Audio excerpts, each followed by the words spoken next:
সব দোকানের তো চাঁদা উঠাতে হবে, কোনো দোকানদারের ছাড় দেওয়া যাবে না। এই দোকানের মালিক কিডা? আমি মালিক ভাই। কেন, কি হয়েছে? মালিক তুই তো কি হয়েছে, বসে রয়েছিস কেন? দাঁড়াস কেন? দাঁড়া।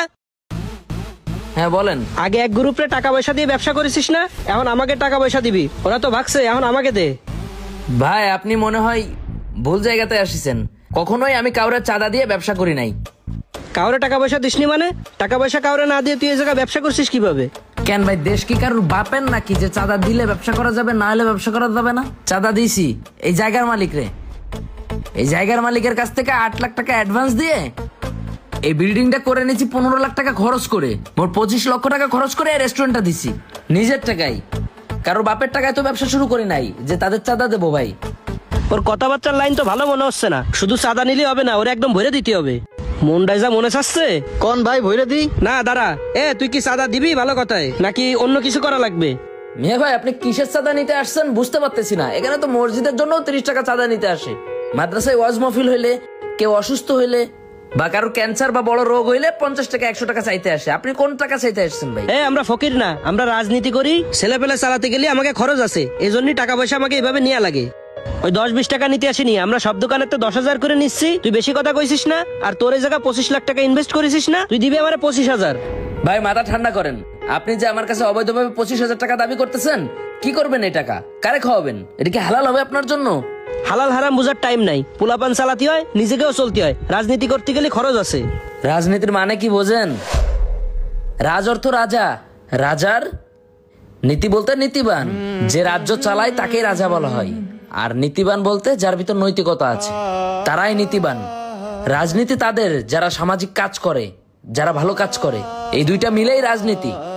রাজনৈতিক নেতা এটা বলতে আমরা যা বুঝি, যারা হচ্ছে সমাজটাকে সুন্দরভাবে সাজাবে, যারা সমাজটাকে সুন্দরভাবে গড়বে। আর আপনারা তাদেরই লোক। তাদের লোক হয়ে আপনারা যদি এটা করেন, চাঁদা তো আমি নিজেও দিই এই দেশের জন্য, ভ্যাট অফিসে। ওই টাকাটা দেশের স্বার্থে ব্যয় হবে, দেশের উন্নয়নের কাজে লাগবে। আর আপনি যে টাকাটা চাইতে আসছেন, এটা কোন কাজে লাগবে ভাই? আপনাদের রাজনৈতিক দল চালাইতে লাগবে, এটাই বুঝাইলেন ভাই? রাজনৈতিক কর্মকাণ্ড হওয়া উচিত সমাজকর্মের সাথে জড়িত। সমাজকর্ম বলতে যারা সমাজের ভালো কাজকর্ম করে, সমাজের শান্তি শৃঙ্খলার জন্য কাজ করে, যারা একটা এলাকা বা মহল্লা সুন্দরভাবে পরিচালনা করবে, মানুষের উপকারে আগায় আসবে, সেটাই তো রাজনীতি। তারাই তো রাজনীতিবিদ। আর আপনারা যে কাজ করতেছেন, এটা তো কোনো রাজনীতিবিদের কাজ না ভাই। আপনি কোনো দলেরই হতে পারেন না ভাই। আপনি দেশের বোঝা, আপনি দেশের কুলাঙ্গার। আপনার আমি 25,000 টাকা দিলাম, আপনি টাকা গুনতে গুনতেই মনে করেন রাস্তায় যে অ্যাক্সিডেন্ট করলেন, হসপিটালে চলে গেলেন, 5 লক্ষ টাকা খরচ হলো। তখন আমার কাছ থেকে নেওয়া 25,000 টাকাকে কি 5 লক্ষ টাকায় পরিণত করতে পারবেন? আপনি নিজের প্রতি 100% গ্যারান্টি নিয়ে কি বলতে পারবেন যে আপনার বড় কোনো রোগ ব্যাধি হবে না?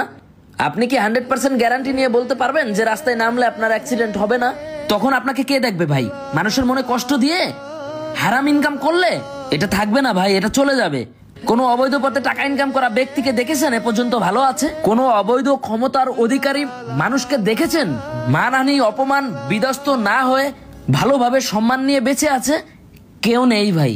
আপনি আজকে যেটা করবেন সেটা কয়েকশো গুণ হয়ে আপনার দিকে ফিরে যাবে।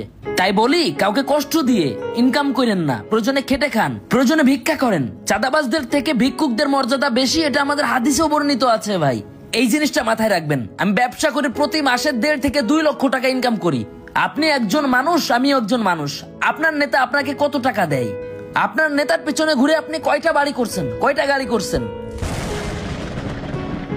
আমার মাঠে 15 বিঘা সম্পত্তি, বাড়ি অনেক টাকা খরচ করে করছি, ব্যবসা প্রতিষ্ঠানে 25 লাখ টাকা খরচ করছি। এর মানে কি আপনাকে টাকা দিতে হবে? আমি মসজিদে টাকা ব্যয় করব, আমি এতিমখানায় টাকা ব্যয় করব, আমি দেশের উন্নয়নের কাজে টাকা ব্যয় করব। যদি আপনার বড় কোনো রোগ হতো, সামর্থ্য থাকলে আমি 25,000 টাকা না 50,000 টাকা দিতাম, যদি সেভাবে আমার কাছে আসতেন।